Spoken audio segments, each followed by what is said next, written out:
আল্লাহ পাক রব্বুল আলামিন প্রকাশ হওয়ার জন্য আদমকে সৃষ্টি করার জন্য ফেরেশতা মণ্ডলীদেরকে সমর্থন নেওয়ার জন্য জানালেন। তারা কিন্তু বাধা দিছিল।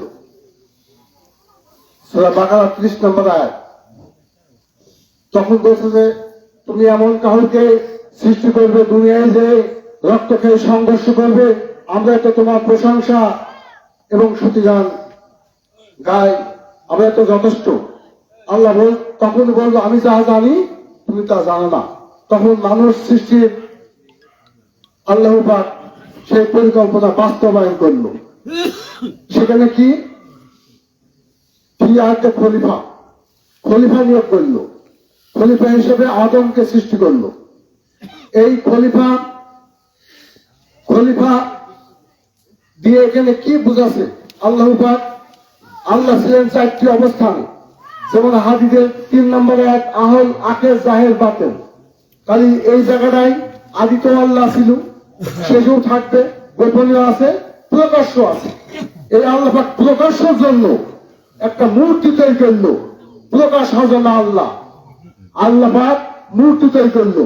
সেই মূর্তিটাই ছিল আছে আদম স্বরূপ সুরাতিহি, যেমন ইন্তেকালে 8 নম্বর আয়াত মধ্যে বলছে যে সুরাতিহি রাক্কা শব্দ এখানে ব্যবহার করা হয়েছে, যে শব্দ দিয়ে আল্লাহ পাকের নিজ আকারেই মূর্তি তৈরি করলো। সেটা হচ্ছে আদম নামের মূর্তি।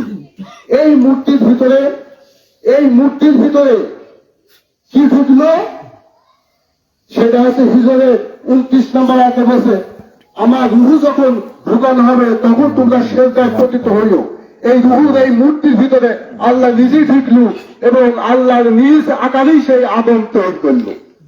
মানুষের মতো না, আল্লাহর মতো করি আদম তৈরি করলো। তৈরি করার পরে সে নিজেই সেই রুহুর উপরে ঢুকে সেই স্থানেই সেজদার জন্য জায়গায় স্থান করলো। সেটা আছে সেজদার স্থান। তাই এই জায়গায় প্রকাশ আল্লাহ পাক ছিল গোপনে। সেই প্রকাশ হওয়ার জন্য আমরা অনেকে বুঝে থাকি তুমি আল্লাহকে স্মরণ করতে পারছো। আল্লাহ বলছে তুমি আমাকে স্মরণ করো, আমিও তোমাকে স্মরণ করিব। সূরা বাকারার শেষ আয়াতের মধ্যে এই কথা বলছে। এই স্মরণ করার কথার ভিতরে দেখা সাবজেক্টটা কিন্তু লুকিয়ে আছে। আমি যাকে দেখিনি তাকে তো স্মরণ করতে পারিনি। আমি যাকে দেখিনি তাকে কি স্মরণ করা যায়? এই স্মরণ করা যায় না। তাই এই আদম নামে যে আল্লাহর স্বরূপের মূর্তি, এই মূর্তি নামে সেই আল্লাহকে যারা সেজদা দিয়েছে ওই স্থানে ওই রূপ স্মরণ করি, যাকে স্মরণ করতে পারছে, যে দেখিছে সে স্মরণ করতে পারছে। এই স্থানে সে আল্লাহ নিজেই প্রকাশ হইল আদম রূপে। তাই এই স্থানে সেজদা করল না কিনা ইবলিস। কেন সেজদা করল না? সে কিন্তু চিনতে পারেনি। তাই হিজরের 29 নম্বর আয়াতের মধ্যে বলছে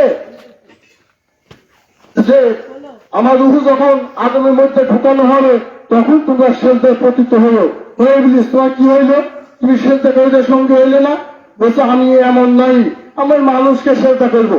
সে ভাবছিল কি মানুষ, তার শয়তানের বুঝির সাথে এই সমাজের এক শ্রেণী মানুষের বুঝ আছে। তারাও সেই মানুষ বসে ওরা মানুষকে সেজদা করে। না না না, আমরা কখনো মানুষকে শ্রদ্ধা করিনি। আল্লাহর মতো আল্লাহর স্বরূপে যে আদম নামে যে মূর্তি তৈরি করেছে, সেই মূর্তি সে নিজেই আল্লাহ প্রকাশ হয়েছে। এই প্রকাশ্য আল্লাহকে সেজদা দিল না ইবলিস।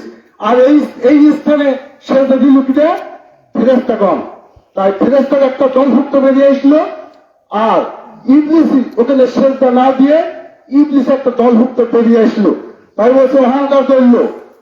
অহংকার বলছে আমি এমন নাই, আমি অগ্নি থেকে সৃষ্টি, আমি ওনাকে সেজদা করিব না। পুনরুত্থান দিবস পর্যন্ত আল্লাহ পাক অবকাশ দিল। বলছে আমাকে অবকাশ দিন পুনরুত্থান দিবস পর্যন্ত, সেই কেমন সে হাসরের ময়দান পর্যন্ত অবকাশ চাইলে আল্লাহ বলছে যা তোমাকে দেয়া গেল।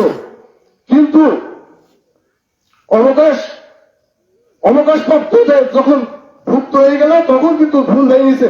প্রভু আমি যে বিপদগামীর মধ্যে পড়ে গেলাম, ওকে যে সেজদা না দিয়ে, আল্লাহকে সেজদা না দিয়ে ইবলিস যে ভুল করেছে, ভুল করার পরে বলছে, প্রভু আমি যে বিপদগামীর মধ্যে পড়ে গেলাম, আমি পৃথিবীর সমস্ত মানুষকে আমি বিপদগামী করব। আমি যেভাবে পথভ্রষ্ট হইলাম, সে কিভাবে পথভ্রষ্ট হয়েছে? সে পথভ্রষ্ট হয়েছে আদমের আল্লাহর স্বরূপে সেজদা না দিয়ে সে যে ভুল করে দিছে, সে যে অন্যায় করে দিছে, এটা তখন হুশ আসছে। প্রভু আমি যে কায়দায় পথভ্রষ্ট হইলাম, ওখানে আদম রূপে বা সেই আদমের স্বরূপে সেই আদমের সেজদা যখন আল্লাহকে না দিয়ে সে পথভ্রষ্ট হয়ে গেছে, তখন পথভ্রষ্ট সে ইবলিস হয়ে গেছে, শয়তান হয়ে গেছে। তখন বলছে আমি যেভাবে পথভ্রষ্ট হইলাম, পৃথিবীর সমস্ত মানুষকে আমি সেইভাবে পথভ্রষ্ট করিব। তবে ইহাদের মধ্যে, এই সমস্ত মানুষের মধ্যে, ইহাদের মধ্যে আপনার নির্বাচন বান্দা ব্যতীত, হ্যাঁ, নির্বাচিত বান্দা ব্যতীত, তারপর ইহাদের মধ্যে সব মানুষ কিন্তু আদমের স্বরূপে বা আল্লাহর স্বরূপে সেজদা দেয়নি। না দিয়ে ইবলিস যেমন কাফের হয়ে গেছে, তেমনি ওই পয়েন্টের মধ্যে ঠিক সেই জিনিসটা খাটাছে এই মানুষের মধ্যে, যে আমি যেভাবে পথভ্রষ্ট হইলাম সেইভাবে সমস্ত মানুষকে পথভ্রষ্ট করিব। আল্লাহ বলছে ইহাই আমার নিকটে পৌঁছানো সহজ, সরল এবং সঠিক পথ। ইহা বলতে গেলে কি? ইহা বলতে গেলে একটা মূল পয়েন্ট আছে, আল্লাহ পাকের স্বরূপে যে আদম, এই সেজদা দেওয়াটাই হচ্ছে সঠিক পথ, এটাই হচ্ছে। তাই এই স্থানে অনেকে আমরা ভুলি থাকি, ধারণা করবো না। তাই আমি যখনই আমার সেই আল্লাহ পাকের স্বরূপে সেই আদম, এই আদমে যখন সেজদা দিচ্ছি, এই সেজদাটাই হচ্ছে সরলের সেজদা। আর যারা এখানে সেজদা দিতে পারছে না, তাদের সেজদা হচ্ছে ধারণা কল্পনা। তাই 36 নম্বর আয়াতের মধ্যে বলছে ধারণা কল্পনা সত্যের মোকাবেলায় একটু ফলশ্রুতি নয়, তাহারা যাহা করছে ও বিষয়ে আল্লাহ অবহিত। তাহলে এই স্বরূপে সেজদা দিয়েছে কিনা? এই সেজদা দিয়েছে ফেরেশতাগণ। এখানে সেজদা দিয়েছে কিনা? চাঁদ সূর্য নক্ষত্রগুলো। এই আল্লাহ পাকের স্বরূপে। তারপরে আল্লাহ পাকের স্বরূপে ছিল হচ্ছে আদম। এই আদমের নিমিত্তে যারা ফেরেশতার দলভুক্ত হয়ে যারা সেজদা দিয়েছে, এটাই সিরাতুল মুস্তাকিম। আর এই সিরাতুল মুস্তাকিমের মাধ্যম দিয়ে ইহকাল থেকে পরকালে যাওয়া সহজ পথ, এই বলিয়ে আমার বক্তব্য শেষ করছি। জয় গুরু।